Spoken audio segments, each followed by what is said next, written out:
এই মানুষটি হঠাৎ লক্ষ্য করল জেলের কক্ষের মেঝেতে যেন কিছু নড়াচড়া হচ্ছে। ভালো করে তাকিয়ে দেখে ৩টি পিঁপড়া মিলে একটা পোশাক টেনে নিয়ে যাচ্ছে। কিছু বুঝে ওঠার আগেই পোশাকটি হঠাৎ কয়েক হাজার গুণ বড় হয়ে গেল। মানুষটি হতভম্ব হয়ে গেল। তখন পিঁপড়াগুলো মাটিতে কাউন্টডাউন করার মতো ভঙ্গি করল, যেন তাকে কিছু করতে বলছে। এদিকে কারারক্ষী কাছে চলে আসছে দেখে লোকটি সব বুঝে গেল।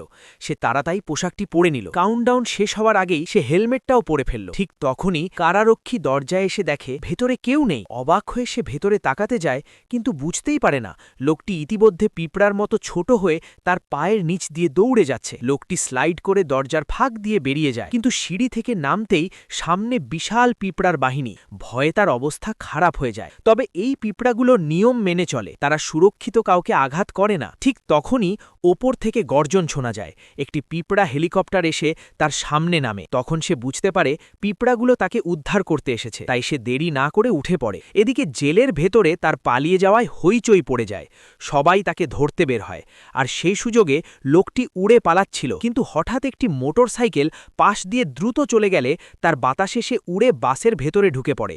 সোজা গিয়ে এক মহিলার মাথায় পড়ে, তারপর এক চড় খেয়ে সংবাদপত্রে পড়ে যায়। কিছু বোঝার আগেই আবার জানালা দিয়ে বাইরে ছিটকে পড়ে। বাইরের গরম বাতাস তাকে অনেক ওপরে তুলে দেয়। একের পর এক ধাক্কায় প্রথমবার উঠতে গিয়ে সে মাথা ঘুরে যায়। শেষে চোখ বন্ধ করে সোজা নিচে পড়ে যেতে থাকে।